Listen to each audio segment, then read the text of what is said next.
Hello, everyone, and welcome to the 15th edition of the Bus Drivers Route podcast with your host, me, Brian Cullen.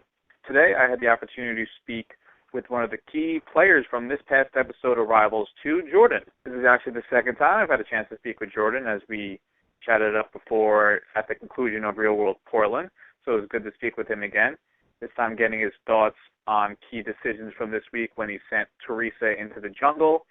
Plus, we were able to discuss a little bit about the challenges, some of his relationships with the cast, and just the overall perspective of being a rookie in this field of veterans.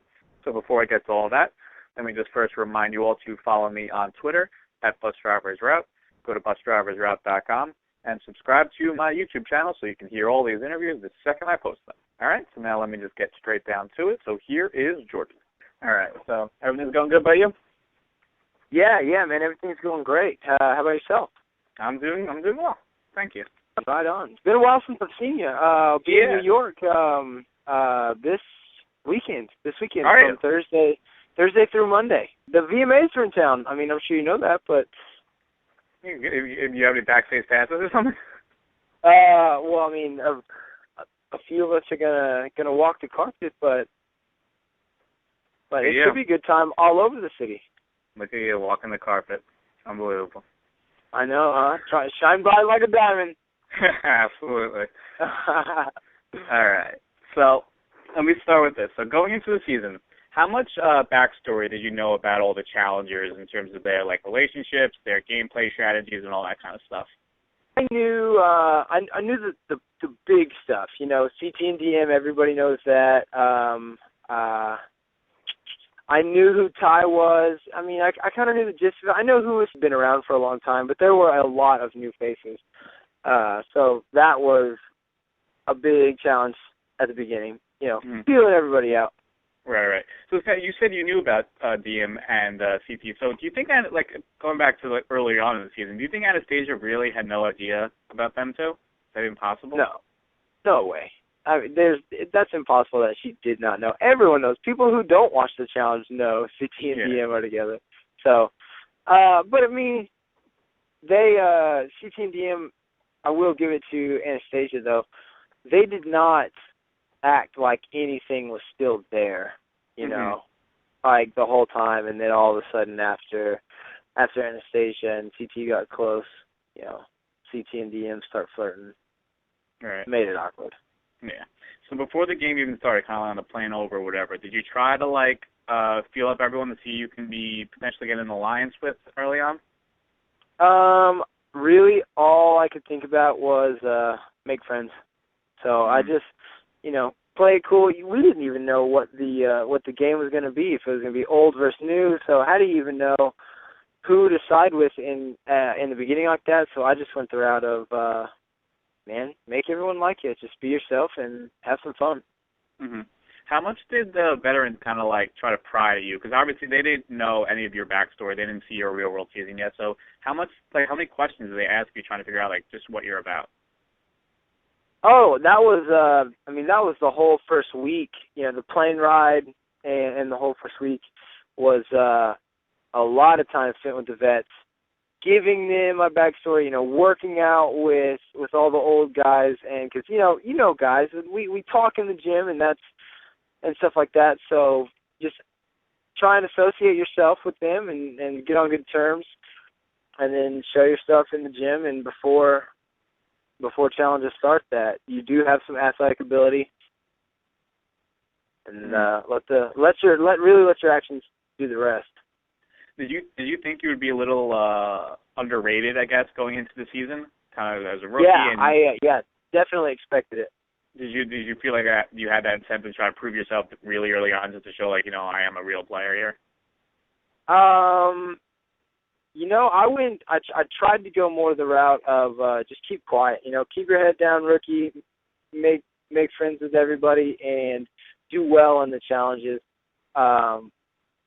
We started doing pretty exceptional, from the beginning, really, and it just kind of got out there. I much rather go into, competition with people who think, I guess confidence can break you. Too much confidence can hurt you, and I just kind of I like the fact that I'm an underdog. You have nothing to prove, so I can go out there and take risks and put on a great performance, and if it works, it works. If not, I didn't lose anything. Yeah. It's kind of amazing as a rookie team this deep into the season that you still haven't seen an elimination round. So every time, do you expect to be thrown in? Oh, yeah. As soon as we picked the teams, when we got home, I looked at Marlon and I go, dude, we are on the chopping block day one. And he knew it as well, and we just went at it head on. Yeah, you must have, I guess you formed like good bonds or whatever to kind of keep yourself out of the limelight or whatever, that maybe other people have bigger targets that you keep kind of skating by a little bit. Exactly, yeah. Just make friends with everybody, and hopefully when the first one comes around, really what we were banking on was all the old vets, all their past grudges. Like, get rid of the people that they really hate first, and then they can pick on the rookies. So we just hope that would happen. Mm-hmm. Now, I know you didn't really watch much of your Real World season because you were out filming this, but do you think this is kind of more the real you as opposed to what we saw in Portland?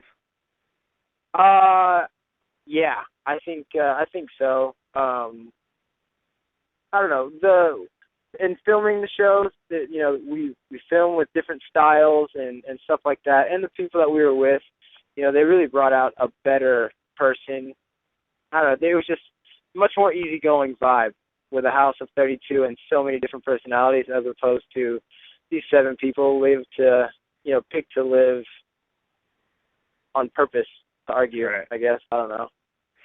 It's one of the more ironic things actually between your two seasons is during Real World we never really saw you meeting new girls, going out and stuff like that.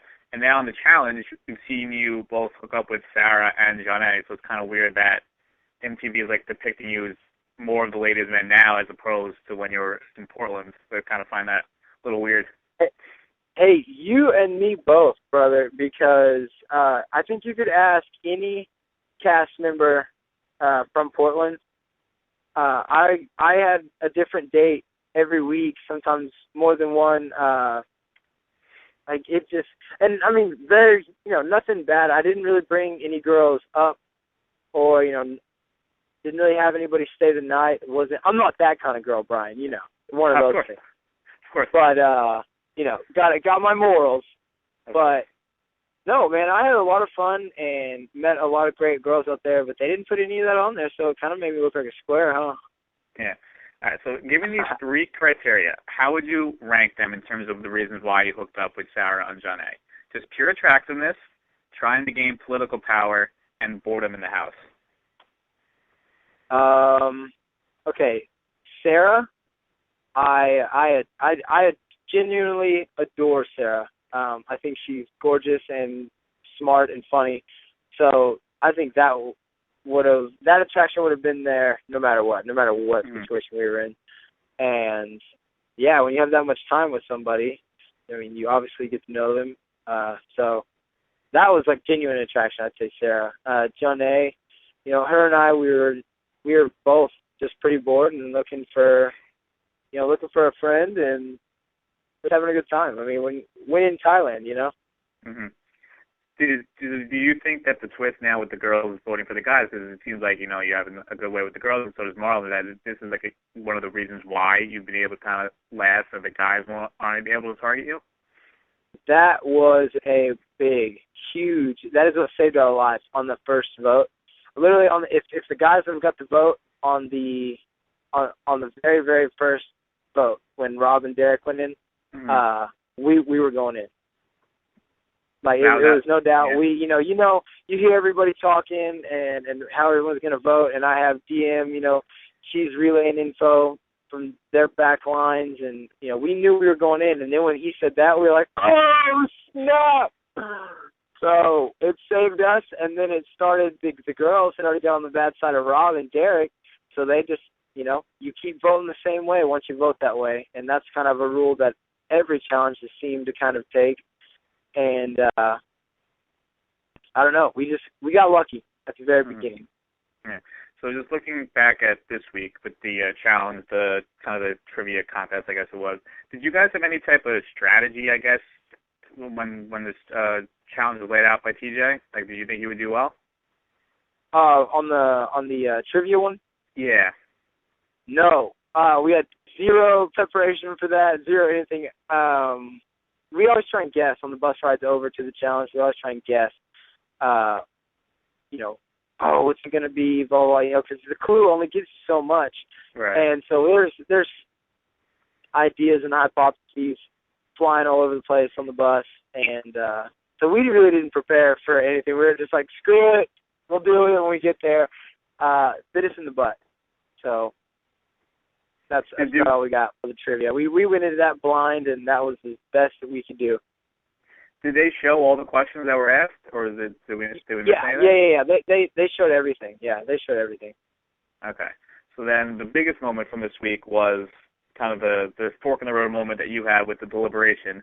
So kind of take me through your decision when you're deciding with Marlon who you're going to throw in, either Theresa or DM. That day was, I made a deal with Theresa. Theresa came up to me and gave me her plan and said that we had to know if we could get certain people to do certain things, we had the numbers and we could potentially vote someone else in other than them. And, I do what's best for my team. Or no matter what, I'm going to do what's best for my team. If I can help out a friend, because I genuinely like Theresa. I think she's hilarious. But it didn't work out. We went around, I campaigned my ass off talking to everyone, trying to figure out a way that I could save Theresa and not screw over one of my previous alliances, because in my head I'm thinking there's no way I can screw over an alliance I've had from day one for an alliance that I just made 30 minutes ago. Mm. So that was kind of my fork in the road, and at the end of the day, there's nothing I could do, because if I wouldn't have voted for Theresa, Knight was going to. And if Knight was going to vote for Theresa, Preston was threatening, to quit. Preston did not want to vote Theresa. They were torn. Mm. And so I looked at Knight and I said, hey, dude, I'll make the decision for you. And I let him throw his vote. I told him he could throw his vote to Jonna. So, because we didn't get to see it, so you and DM were actually pretty close throughout the whole season, because we haven't really seen much interaction, I don't think, between you two at all. Oh, God, yeah, I absolutely love DM. Nothing but love for DM. She came up to me on day one, introduced herself, so happy, and we got along great from there.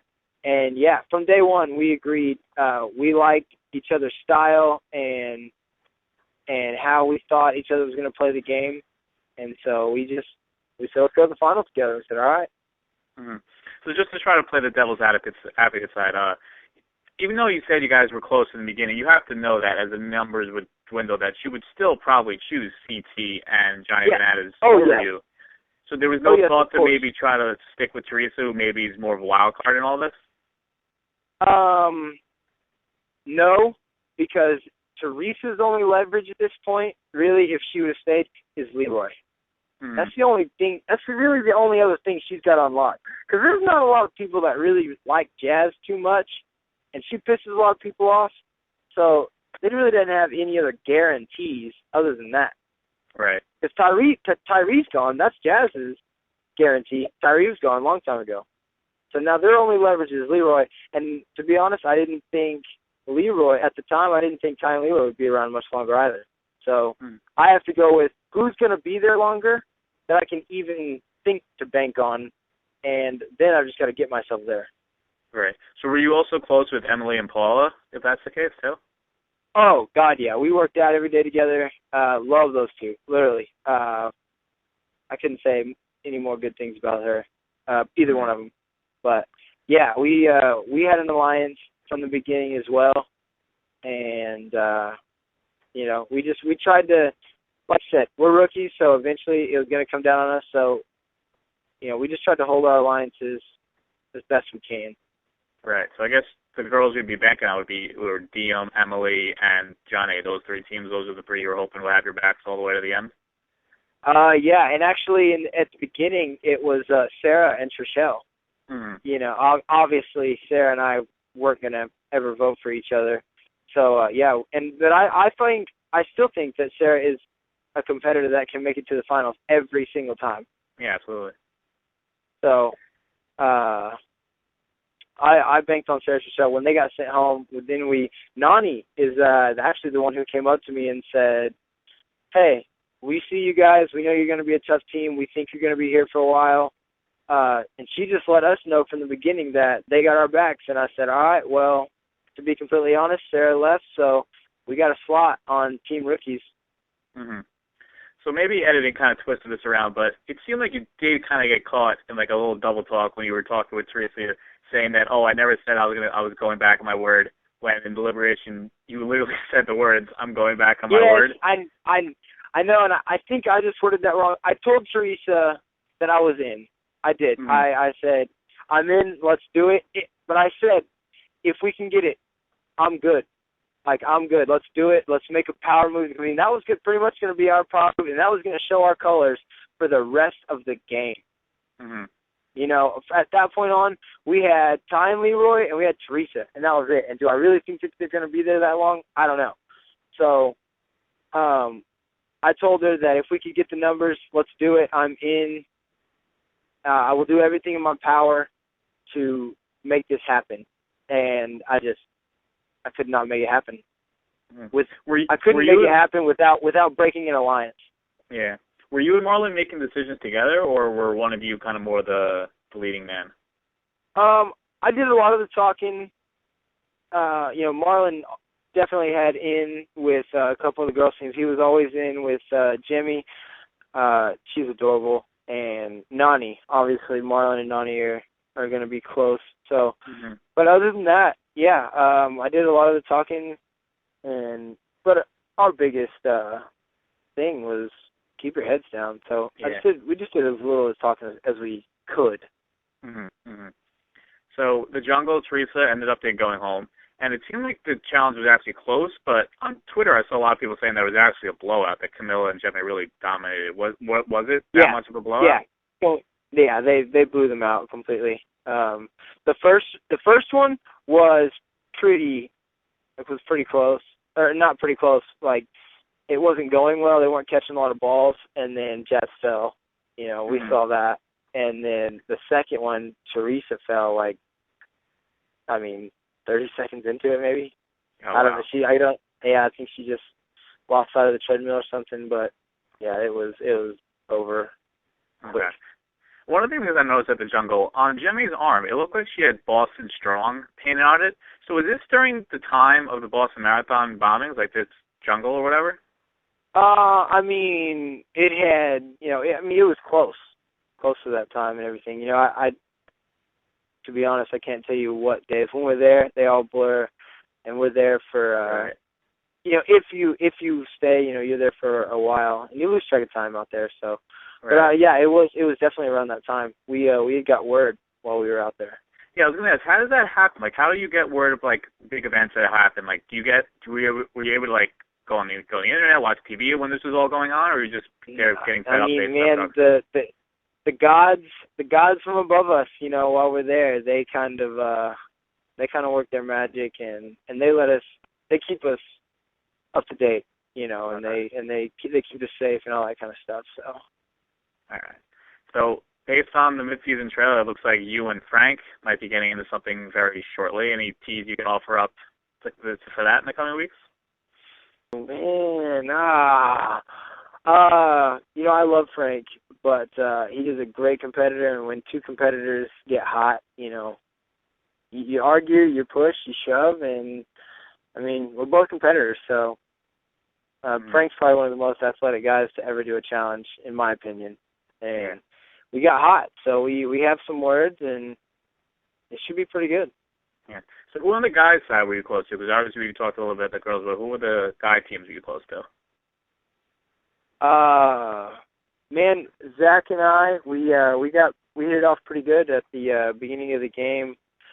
CT, man, he's really a nice guy, and Wes, and man, I don't know, I was kind of friends with everybody. Bananas and Frank, though, they, we all kind of stayed pretty close. Okay, all right. So last question. I know it's still a couple weeks out, but I was curious if you had any early Super Bowl predictions. Yeah. I can tell you one that's going to be there, Seahawks. Yeah? You're on the Yeah, Russell Wilson train? I called the Ravens last year in preseason, and my preseason pick for the Super Bowl will be the Seahawks. They will be in the Super Bowl. All right, I'm marking it down. We'll check back in about 6 months, see if you're right. Yeah, like 160 some odd days. Yeah, I can't wait for NFL to start. It's gonna be great. But yeah, all right. who do you have? Who do you got? Give me one of your picks. I like Give me the a guarantee. Saints. I like the Saints. I think with Sean The Payton back, they're gonna be good. Yeah. Woo! Okay. I wouldn't put it past. But yeah, I'll still be rooting for the Giants, but we'll say. Yeah. Hey, right. I think I'll go ahead and do both predictions. Niners and Hawks. But don't they have to beat each other to get one there? Yeah. They'd be there. Then I'm going with Seahawks this time. I love Kaepernick though. Love that guy. Yeah. He's dynamite. Him and Russell Wilson, great rivalry for probably the next decade. Yes, I think so. But man, Brian, thanks for having me on again. Invite me back. Yeah, absolutely. Where can people find you on Twitter and all that stuff? Jordan MTV. That's me. Instagram at jwisely89. Yeah, I don't know. Get at me. All right, fantastic. All right, great talking to you, man. Hope keep well. Hey, you too.